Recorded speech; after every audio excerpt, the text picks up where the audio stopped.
lewat telinga, akan diteruskan ke pusat pendengaran, akan dikirimkan ke otak kiri bagian belakang ini yang warnanya sedikit ungu ya, kebiruan gitu. Itu adalah pusat pengertian bahasa. Nanti dari situ akan dikirim ke otak kiri bagian depan, di belakangnya yang merah, itu adalah pusat bicara. Jadi kita mendengar dan mengerti apa yang dibicarakan orang, lalu kita akan proses ke depan untuk kita akan menjawab apa. Jadi di sini adalah ada pusat pengertian, di depan, di belakangnya merah itu adalah pusat bicaranya. Dan yang merah adalah pusat kita behavior ya, jadi perilaku kita, inteligensi kita, itu juga ada di otak depan. Sehingga secara orang awam dulu waktu saya kecil dibilang kalau jatuh kepalanya kebentur di belakang berbahaya. Ternyata Bapak Ibu sekalian, orang dulu pun yang tidak sekolah kedokteran sudah tahu kalau kebentur dalam posisi terlentang, efeknya justru yang rusak depan. Jadi jangan sampai kita jatuh. Itu adalah untuk behavior dan inteligensi. Dan untuk memori, kita ada 3 tahap proses untuk mengingat. Yang satu, diserap dulu, ada informasi baru, apa, kita melibatkan pusat pengertian bahasa, dan dicerna di tempat yang hijau tadi untuk memori, disimpan di situ, kemudian kalau diingat akan dikirim ke korteks di bagian dari otak yang banyak sel-selnya, dan nanti akan diambil, direcall namanya, untuk mengingat kembali. Jadi informasi baru disimpan dulu di amigdala namanya, di tempatnya. Untuk informasi yang lama itu namanya di korteks. Ya. Jadi ini sangat penting supaya nanti kita tahu, oh kalau ada kelainan di sini berarti kelainannya demikian. Nah, kita semua harus menjaga namanya fungsi kognitif. Ya, kalau dulu saya waktu belajar BMVEK, kita jaga fungsi kognitif itu apa? Kemampuan berbahasa. Jadi berbahasa yang baik segala itu kognitif kita. Ya, kemudian memori, daya ingatnya bagaimana. Kemudian nomor 3 adalah visuospasial. Visuospasial itu mengenal lingkungan. 3 dimensi, 4 dimensi, kita harus dalam keadaan normal, otak kita bisa membayangkan semuanya dalam aspek ruang. Dan yang keempat adalah konsentrasi, atensi. Kita perlu atensi untuk mengingat. Kalau orang tidak ada atensi, pasti suatu saat akan lupa. Ya. Dan fungsi eksekutif itu adalah fungsi untuk mengambil keputusan. Itu adalah 5 unsur dari fungsi kognitif yang harus kita jaga dengan menjaga tetap sehat dari otak kita. Nah, hari ini saya diberi kepercayaan untuk bicara tentang kepikunan, demensia atau Alzheimer gitu. Ini suatu hal yang membingungkan beberapa orang. Bapak Ibu sekalian mau tahu bahwa pertanyaannya adalah demensia itu apa? Gejalanya seperti apa? Penyebabnya apa? Bisa dicegah nggak sih demensia? Bisa diobati nggak sih demensia? Itu semua pertanyaan-pertanyaan yang selalu mengganggu beberapa pasien yang selalu saya jumpai, dan tentunya kita semua juga pengen tahu apa sih itu demensia. Jadi demensia adalah suatu penyakit ya, Bapak Ibu sekalian. Demensia itu penyakit, bukan merupakan proses penuaan. Ya. Penyakit yang ditandai daya pikir dan daya ingatnya menurun, ya, dan bersifat progresif. Jadi kalau ada orang yang mendadak daya pikir menurun, daya ingat menurun, mendadak, itu berarti bukan demensia, pasti ada penyakitnya, ya, penyebabnya. Kalau demensia yang penyakit degenerasi adalah bersifat progresif, jadi makin lama makin berat, makin lama makin berat. ya, dan disertai juga ada gangguan komunikasi, gangguan dalam berbahasa. Juga lama-lama akan diikuti oleh perubahan perilaku atau kepribadian. Ya, ini adalah demensia. Jadi yang harus kita ingat, demensia itu bukan proses normalnya orang tua. Jadi bukan proses penuaan, tapi demensia itu penyakit dan kita harus mencegahnya. Dan jangan sampai akan terjadi ABC-nya demensia, gangguan perilaku, gangguan pada aktivitas sehari-hari, daya pikirnya dan daya ingatnya menurun yang sangat hebat, sehingga menimbulkan masalah di dalam keluarga ataupun lingkungan sosialnya. Jadi demensia secara garis besar adalah demikian, semuanya akan terganggu. Pekerjaan terganggu, aktivitas sosialnya terganggu, kehidupan sehari-hari, kebiasaan sehari-hari, kemampuan sehari-hari juga terganggu, dan ditambah kemungkinan terjadi gangguan berbahasa, gangguan gerakan tangkas. Jadi orang yang demensia pasti akan lamban, nggak selincah orang yang seumurnya, dan gangguan mengenal lingkungannya, agnosia, hilang gangguan eksekutif. Jadi susah mengambil keputusan, contohnya adalah susah berhitung, nanti ada tesnya, dan susah merencanakan sesuatu. Itu adalah definisi dari demensia, dan semuanya ini terjadinya adalah secara gradual, progresif. Ya. Tapi orangnya harus tetap sadar, bukan dalam keadaan demikian, tapi orangnya dalam keadaan tidak sadar. Ya. Dan tadi dibilang progresif, ya. Tadinya orang normal, ya, normal, lanjut, tidak akan langsung ke demensia, langsung ada tandai dulu suatu gejala mild cognitive impairment, jadi pra-demensia. Dalam keadaan normal, kita lupa itu wajar. Tidak ada orang yang tidak pernah lupa, pasti lupa, tapi derajat lupanya itu ringan sekali, dan kita semua bersyukur bahwa kita ada sifat lupa. Kalau kita tidak ada sifat lupa, wah, repot sekali. Sedih akan sedih terus, susah akan susah terus, happy akan happy terus, padahal situasinya tidak sesuai dengan kondisinya.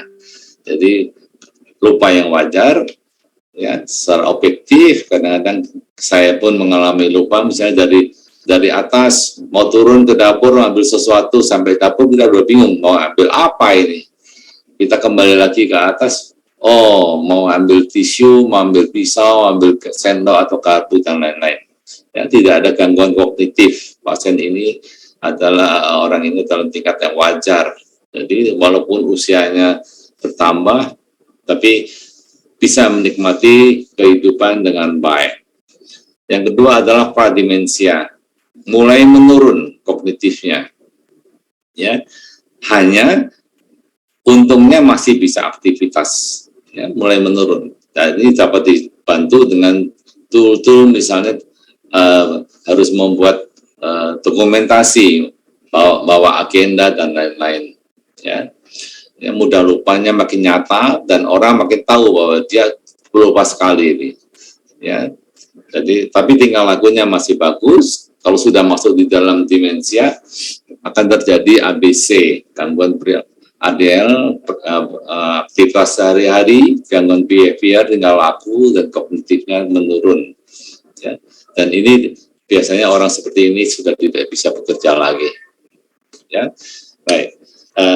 Perjalanan itu juga menunjukkan adanya derajat demensianya, ringan, sedang, berat, dan lain-lain. Tapi yang paling penting buat kita adalah kita harus kenali, biasanya kita akan mengenalinya dalam keadaan sudah berat. Kita harus tahu yang masih ringannya, jadi prademensianya kita harus ketahui supaya kita bisa bantu, keluarga bisa bantu, dan lain-lain. Nah, gejala demensia adalah yang paling penting, orangnya tidak sadar kalau dia sudah demensia. Ya. Yang mengeluh justru orang sekitarnya. Jadi pasien yang demensia itu dia tidak sadar kalau dia mengalami demensia. Ya. Lingkungan yang sudah kerepotan. Ya. Gejala demensia yang masih ringan adalah misalnya kita meletakkan barang di mana. Jadi kacamata ada di kantong juga dia teriak-teriak di mana, gitu ya. Hal-hal yang baru terjadi. Kunci mobil taruh di mana, dia akan teriak-teriak di mana kunci mobil. Padahal dia sendiri yang meletakkan kunci mobil. Jadi hal-hal yang baru dikerjakan itu terganggu dulu. Yang lama ingat. Jadi ada kemarin belum lama ini kita ada tool, ada job orang yang senang ketemu alumni namanya reuni, itu tanda-tanda itu sudah mulai mengingat masa lalu supaya nggak hilang gitu. Nah, tapi reuni itu bagus untuk mengingatkan kembali, recall dan meningkatkan silaturahmi, juga meningkatkan kualitas imun kita karena kita akan happy seolah-olah masih muda terus gitu ya. Jadi gangguan daya ingat yang menurun ya. Yang terutama baru diikuti oleh memori lama. Jadi selalu yang paling akhir pada orang demensia, yang paling hilang adalah kalau sudah sampai nama istri lupa, nama anak lupa, itu berarti sudah lanjut. Ya. Kemudian kesulitan melakukan aktivitas rutin, milih baju juga kita kesulitan. Kadang-kadang kita nggak matching lihatnya, ya, aneh nih orang. Gitu ya. Mau nyiapkan makanan juga bingung. Mau biasanya masak sayur asem langsung jadi, dia sudah bingung. Bumbunya apa aja nih, campurannya apa aja ini. Jadi hal-hal yang biasa dikerjakan dia mulai terganggu, ya. Dan kesulitan berbahasa. Mau nemuin apa ya? Ini namanya ballpoint, tapi apa ya? Baru kalau lingkungannya bilang itu yang buat nulis ballpoint baru ingat. Ya, kesulitan menemukan kata dan kadang-kadang menimbulkan kata baru yang orang jadi aneh. Ngomong apa tadi? Tapi dia tidak bisa mengulang gitu. Ya, kesulitan berbahasa dan kesulitan dalam waktu, mengenal waktu dan tempat. Pulang ke rumah, ada pasien yang mengalami demikian. Tadi pas kontrol saya bilang ke anaknya, coba pulang, dilepas, diturunkan di depan gang. Kamu pura-pura mau beli apa dulu, papa suruh pulang dulu. Itu selama berjam-jam nggak sampai rumah. Jadi cuman ke dalam, keluar lagi di gang itu aja, nggak ketemu rumahnya. Jadi asing, ya, asing di rumah sendiri, tersesat, gitu. Nggak bisa bedain siang dan malam. Gak heran kalau orang-orang pada orang usia lanjut yang dalam gejala demensia, malam hari akan terbangun, buka pintu rumah, jalan keluar, rumahnya nggak dikunci, nggak ditutup lagi. Makanya saya selalu pesankan kepada orang-orang seperti ini adalah ke keluarganya, pintu harus dikunci, kuncinya dicabut. Itu pun nanti menimbulkan masalah, karena dia akan teriak-teriak, mau keluar, mau jalan-jalan. Sepertinya sudah pagi, gitu, mau olahraga. Jadi ini adalah disorientasi waktu dan tempat. Ya. Dan untuk memutuskan sesuatu, jadi pakai baju dalam suasana apa yang cocok, itu pun dia bingung. Ya, jadi susah mengambil keputusan. Ya. Salah menempatkan barang. Ada pasien yang dari Indramayu, itu jaga toko masih bisa, saya tanya. Bisa dok, tapi saya nggak boleh, kata istrinya. Kenapa nggak boleh? Itu uang di tong sampah dok, masuknya nggak dilaci. Gitu. Ada juga yang dagang di pasar, modalnya habis, anaknya kasih modal lagi, habis lagi. Setelah diteliti, anaknya nyamar jadi pembeli, dia nggak ngenalin anaknya jadi pembeli dan salah hitung, dan uangnya ditaruhnya sembarangan gitu. Jadi memang orang demensia kadang-kadang mengalami hal seperti itu ya. Jadi kita harus perhatikan, dan juga perubahan perilakunya, emosional, seneng atau sedih tapi nggak ada sebab, gitu. Marah-marah, gitu. Kita anaknya ngomong apa sedikit yang padahal menurut tadinya normal, tahu-tahu dia tuh emosian, marah-marah. Jadi mudah curiga, mudah tersinggung. Jadi bermasalah sekali dalam segi psikologinya. Ya. Dan kalau sudah makin berat, akhirnya dia hilang inisiatif.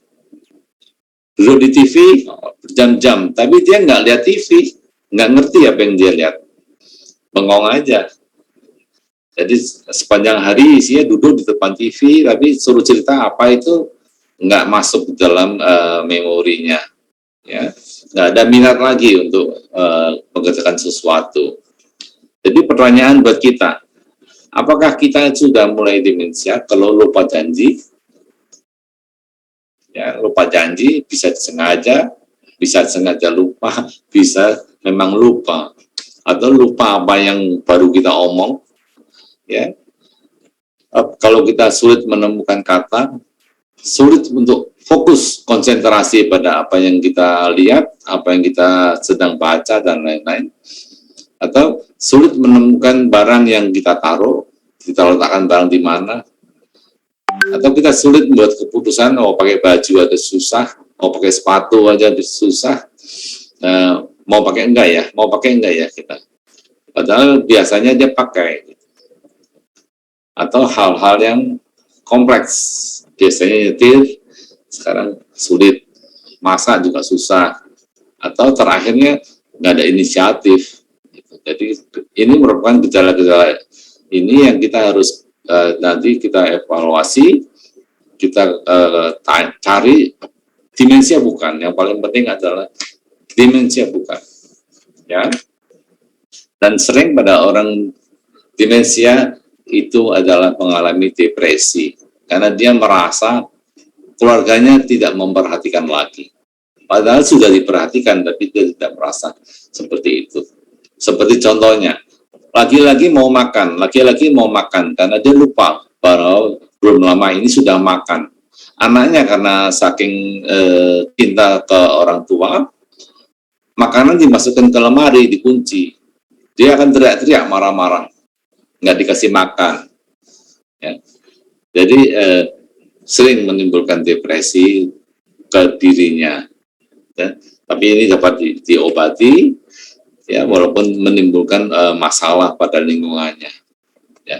Ini adalah tes penyaring untuk pasien mengetahui demensia, namanya di MMSE, tes mini mental.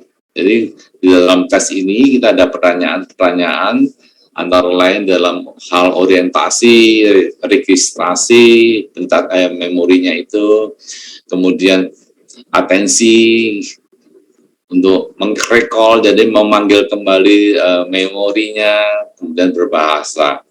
Ya, jadi ini ada pertanyaan, misalnya sekarang tanggal berapa, hari apa, bulan berapa, tahun berapa, simple, kelihatannya simple, tapi kita nggak bisa menjawab dengan baik. Bertanya alamatnya di mana, gitu. Terus kota apa, provinsi apa, negaranya apa. Kadang-kadang pada orang itu tidak bisa jawab dengan baik. Jadi ada registrasi, pertanyaannya kita kasih tahu, ingat ya, dengar ya, kita akan sebutkan 3 barang ya, bola, anggrek, kursi. Kalau terus tak lama, kita tanya kembali, apa tadi 3 barang tadi? Belum tentu dia bisa jawab, karena dia tidak bisa menyimpan yang baru. Ya, atensi dan kalkulasi juga begitu. Simpel sekali, 100 kurang 7 berapa? Paling ketawa. Ketawa langsung, tak tanya lagi berapa? Ya, 100 kurang 7. Jawab lagi, berapa? 3. Jadi, sepertinya hal yang gampang buat dia, tapi dia sebenarnya menjawabnya dengan salah, tapi dengan mantap sekali mengatakan bahwa jawaban dia itu sudah benar. Jadi itu, tadi dibilang bahwa orang demensia itu tidak tahu bahwa dia demensia. Ya, jadi nanti kalau sudah kita hitung 100 kurang 7 berapa, kurang 7 lagi berapa, kurang 7 lagi berapa, sampai 5 pertanyaan, kemudian kita balik lagi. tadi 3 barang tadi apa? Itu adalah recall. Jadi memorinya kita tadi apa? Itu pun belum tentu bisa jawab. Ya, jadi semuanya ini ada skornya, dan kalau skornya 24 sampai 30 itu normal, 18 sampai 23 itu gangguannya ringan, dan 0 sampai 17 itu berat ya. Jadi ini adalah skor untuk penyaring ya, penyaring saja yang sederhana ya. Nah, tadi dibilang demensia itu bukan proses penuaan yang wajar, itu demensia itu adalah penyakit ya. Alzheimer itu penyakit ya. Buktinya apa? Alzheimer itu penyakit degenerasi. Jadi sel-sel otaknya mati dengan sendirinya, tapi terlalu cepat. Ya. Bisa juga demensia itu pasca stroke. Jadi stroke tidak lama lagi mengalami gangguan perilaku, gangguan memori, atau pasca trauma kepala. Jadi kalau naik motor sebaiknya pakai helm. Tapi banyak saudara kita naik motor nggak pakai helm, alasannya cuma dekat gitu. Kalau jatuh itu tidak mengenal jauh dekat. Ya. Juga demensia bisa tampak dari keadaan hipoksia, gangguan oksigenasi ke otak.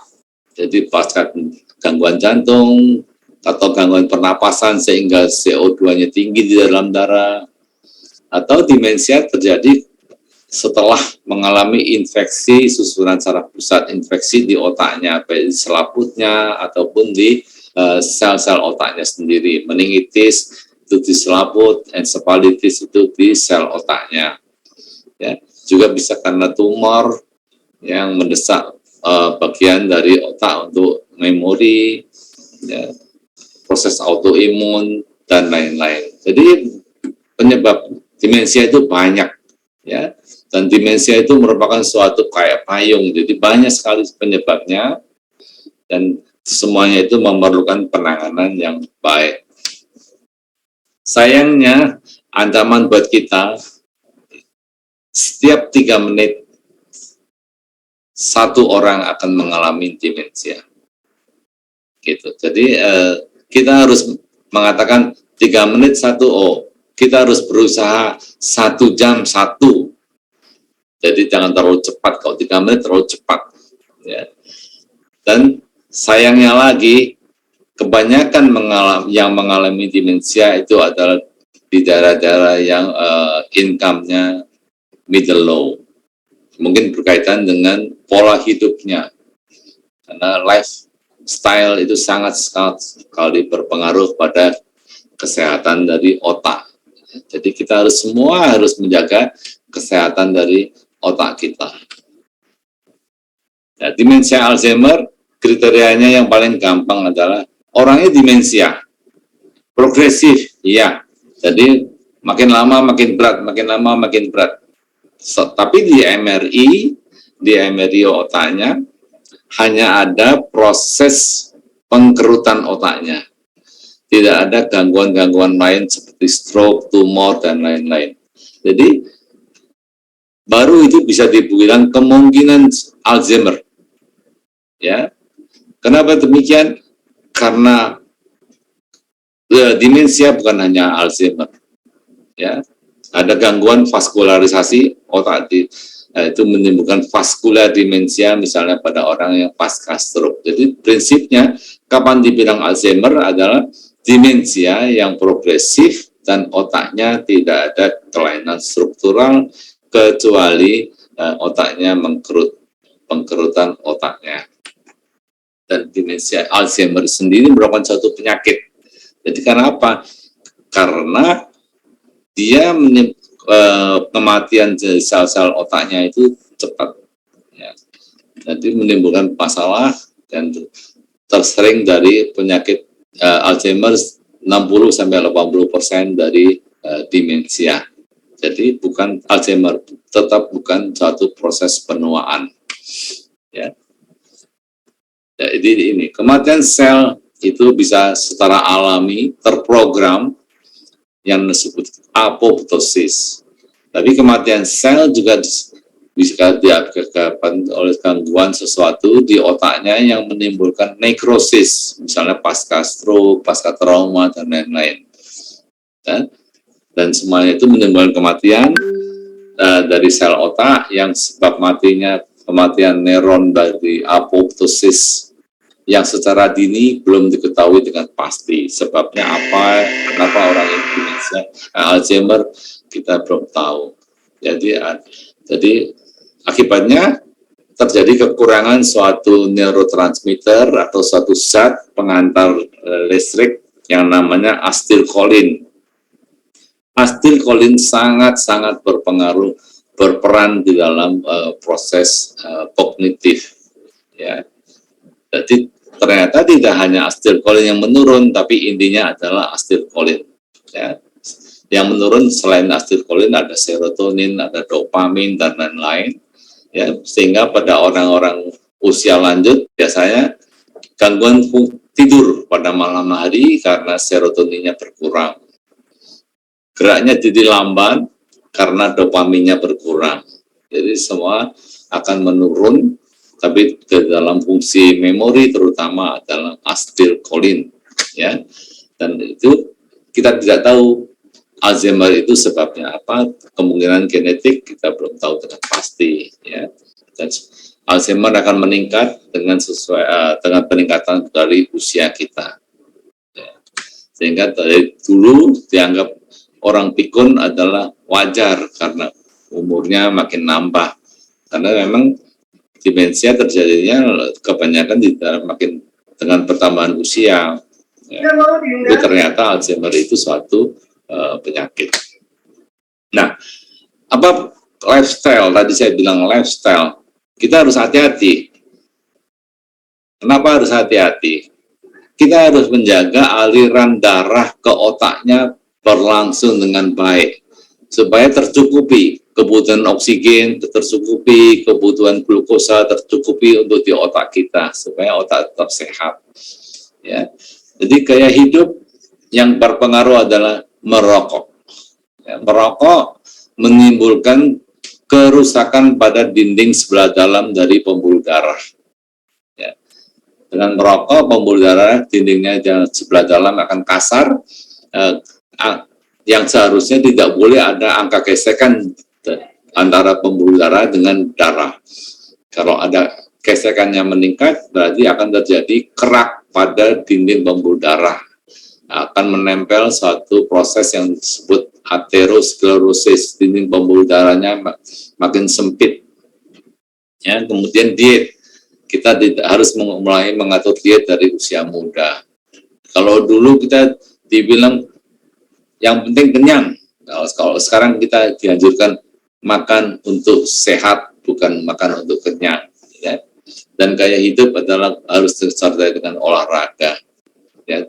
Sudah diteliti dengan baik, ternyata olahraga banyak pasien stroke atau pasien yang gangguan jantung dan lain-lain pada orang-orang yang kurang olahraga. Jadi olahraga sangat penting, itu adalah gaya hidup kita. Kemudian faktor yang kita tidak bisa berbuat sesuatu adalah genetik. Ya, genetik nggak bisa. Ya. Orang yang pernah stroke pasti akan gampang stroke lagi. Orang yang orang tuanya ada stroke, ada penyakit diabetes dan lain-lain, itu adalah faktor keturunan dari ke anaknya juga nanti akan menurun. Tapi persentasenya tidak semua anak mengalami demikian.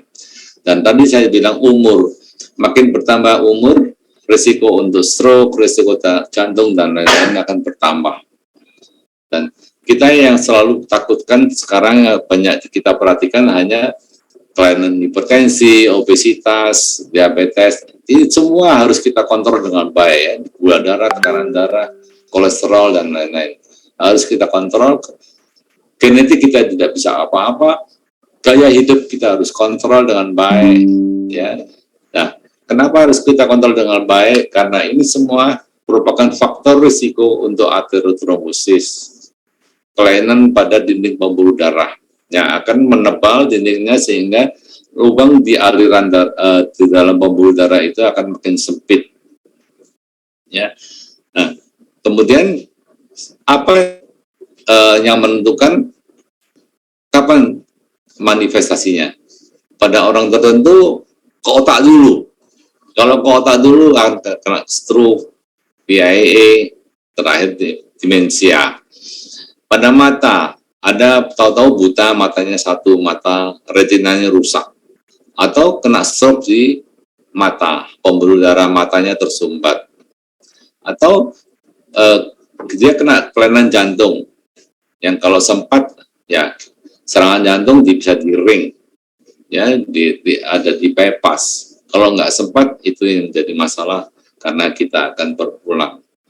Ada juga yang tidak merasa apa-apa, tahu-tahu harus dicuci darah karena gagal ginjal. Jadi atau di kakinya mulai hitam-hitam, nanti ya hitam, makin lama luka nggak terkontrol dengan baik, harus infeksi harus dipotong dan lain-lain. Jadi 5 target utama ini yang harus kita kontrol adalah faktor risikonya, ya. Dan yang menentukan kapan seseorang mengalami ini adalah karena faktor genetik. Ya, kita nggak tahu. Itu adalah rahasia Tuhan yang Maha Besar. Kita mau ke arah mana itu larinya. Dan karena itu yang paling penting adalah kita harus kontrol semua faktor risiko untuk kelainan-kelainan yang mengarahkan kita, bisa memudahkan kita untuk menderita penyakit-penyakit ini. Ya, tadi saya bilang stroke bisa menimbulkan demensia, baik stroke itu pecahnya pembuluh darah ataupun stroke karena tersumbatnya pembuluh darah, itu bisa menimbulkan kematian sel-sel otak. Dan kematian sel otak itu yang pertama langsung mati, ada yang kemudian setengah mati. Kalau pertolongannya nggak baik, adalah menimbulkan degenerasi. Degenerasi akan menimbulkan demensia. Ya, kita tahu sekitar 70% menderita stroke itu mengalami gangguan kognitif. Ya. Dan 30% menjadi demensia. Jadi kita jangan berkenalan dengan stroke. Ya, hati-hati Bapak Ibu sekalian, ya. Tapi kapan seseorang kalau stroke lalu lupa-lupa dibilang demensia pasca stroke, demensia vaskular, syaratnya adalah setelah stroke lebih dari 3 bulan timbul gejala-gejala demensia. Itu yang dikenal demensia pasca stroke. Ya. Jadi kalau bisa jangan stroke. Kalau udah kena stroke bagaimana? Kalau udah kena stroke, ya kita harus obatin baik-baik stroke-nya, kemudian cegah untuk jangan stroke lagi, cegah jangan sampai mengarah ke demensia. Jadi faktor risikonya harus dikontrol. Faktor risikonya benar-benar harus dikontrol sepanjang kita masih bisa berusaha dengan baik. Jadi jangan meremehkan, kita jangan lupakan ada darah tinggi, ada diabetes, ada kolesterol, jangan merokok, dan yang paling penting lagi jangan kurang tidur, jangan stres. Ya. Jadi cintailah otak kita, olahraga, jangan merokok, check up secara teratur, jangan sampai kita mengalami benturan pada kepala. Jadi kalau naik motor harus pakai helm, kerja di proyek harus pakai helm, ya. Diet harus bergizi seimbang, ya. Dan penting jangan kurang tidur, Banyak orang yang melupakan ini adalah malam-malam lihat TikTok, lihat YouTube sampai lupa tidur. Jangan, ya. Dan juga jangan stres. Dan kita harus aktif, berpikir terus, dan terlibat dalam kegiatan sosial.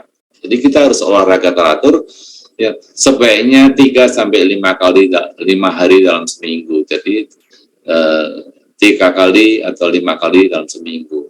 Bisa tiap hari, Senin sampai Jumat, atau Senin, Rabu, Jumat, kita olahraga. Sangat berguna. Ngatur diet, jangan merokok, ya, kemudian jangan stres, ya, dan tetap aktif, supaya kita bisa tetap sehat, baik ototnya, jantungnya, akhirnya lari ke aliran darah ke otaknya. Apapun hobi Bapak Ibu sekalian itu semuanya bagus, tidak ada hobi yang jelek asal tidak mengganggu atau tidak merugikan orang lain. Ya, tetap aktif dan jangan lupa check up. Apalagi kalau sudah pernah stroke harus check up. Apalagi kalau ada divonis dokternya ada diabetes, ada hipertensi, kolesterol tinggi, itu harus check up secara teratur. Ya. Ini, jangan kurang tidur, kebutuhan tidur, mungkin Bapak Ibu bisa melihat, menyesuaikan umur kita. Ya. Jadi, terlalu banyak tidur, tidak baik. Kurang tidur, juga tidak baik. Ya, jadi Bapak Ibu sekalian, kita bisa menyesuaikan kira-kira berapa jam kita sebaiknya tidur. Sebaiknya tidur jam berapa? Kalau saya sarankan buat kita tidur paling tidak jam 10, paling lambat jam 11. Kalau bisa jam 9 sudah masuk, siap-siap tidur. Ya. Nah, bagaimana penanganannya? Penanganan pasien-pasien dengan demensia itu sangat kompleks. Ya, melibatkan penderitanya, melibatkan lingkungannya, melibatkan caregiver atau perawatnya. Untuk penderitanya, itu bisa terapi untuk pengobatan dengan obat farmakologis. Ya, ada obatnya, tapi sekali lagi obat itu adalah untuk menaikkan saja. Ya, menaikkan supaya kualitas hidupnya kembali lebih baik. Ya, di samping farmakologis, ada yang non farmakologis, yaitu olahraga harus aktif terus, ya, untuk pelatihan konsentrasi, jadi seperti main game, tapi tidak boleh terlalu banyak main game, main catur, dan lain-lain, semua ada waktunya. Secara yang dipentingkan adalah kesinambungannya, teratur. Ya.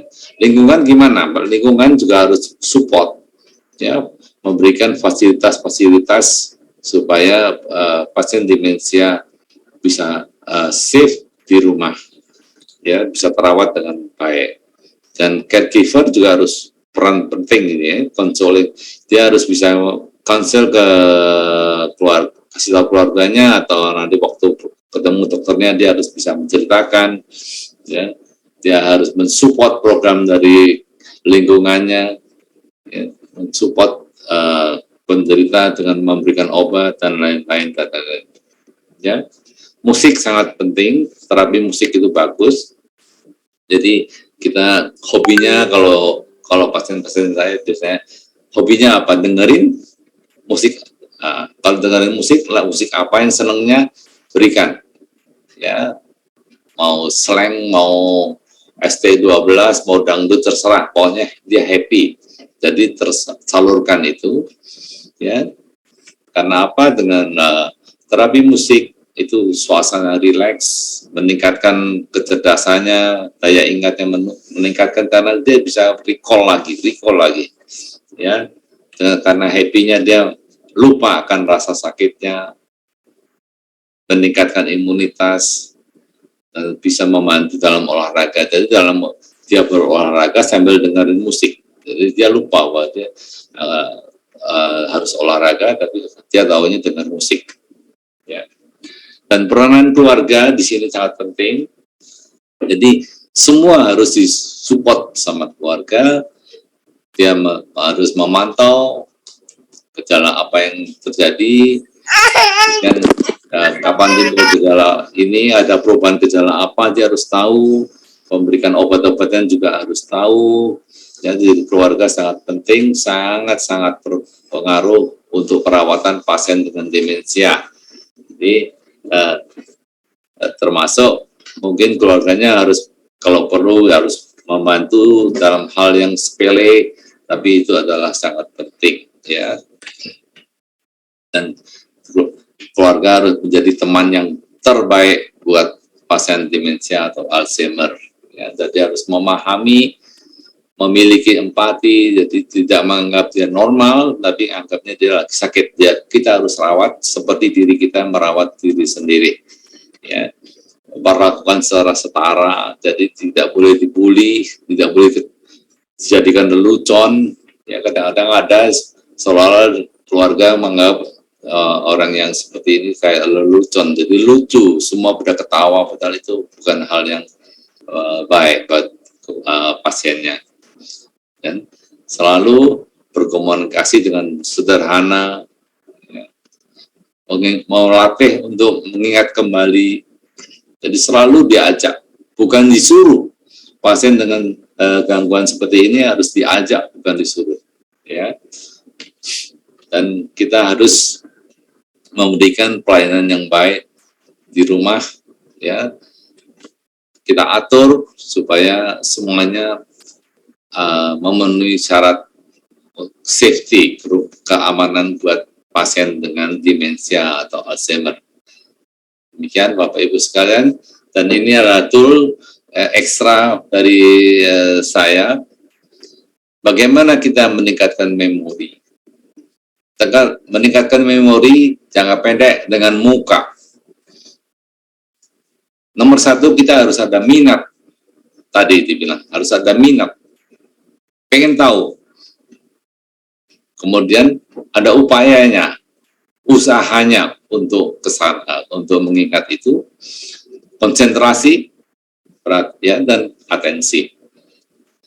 Tanpa atensi, kita akan lupa lagi. Terlalu banyak kerjaannya, yang ini lupa. Karena apa? Bukannya pikun, tapi atensinya kurang. Jadi memori jangka pendek kita dengan muka. Tapi kalau memori jangka panjang dengan lupa, selalu diulang-ulang, itu akan meresap, ya, dengan latihan, terus dilatih, diulang, terus perhatian, diasosiasikan, kemudian seperti kita membayangkan, kita lagi begini, bayangin, akhirnya meresap di korteks atau di bagian dari otak yang yang penuh dengan sel-sel sarafnya. Nah, jadi memori jangka pendek muka, memori jangka panjang lupa. Itu adalah tool yang saya gunakan. Mudah-mudahan saya tidak cepat-cepat demensia. Dan Bapak Ibu juga mudah-mudahan sehat selalu, sehingga tetap berfungsi, bisa berguna untuk dirinya, untuk keluarga, dan juga lingkungannya. Kesimpulannya adalah, demensia adalah penyakit yang ditandai dengan penurunan daya ingat, daya pikir, dan perubahan tingkah laku. Demensia bersifat progresif, penyakit yang progresif, perlahan-lahan makin lama makin berat, dan keluarga perlu memahami dan perlu kesabaran untuk merawat pasien dengan demensia. Demikian Bapak Ibu sekalian, terima kasih atas perhatiannya, dan mohon maaf apabila ada kata-kata yang tidak berkenan di Bapak dan Ibu sekalian. Terima kasih. Jangan lupa subscribe dan hidupkan lonceng notifikasinya ya, agar tidak ketinggalan video-video terbaru IKPLN TV.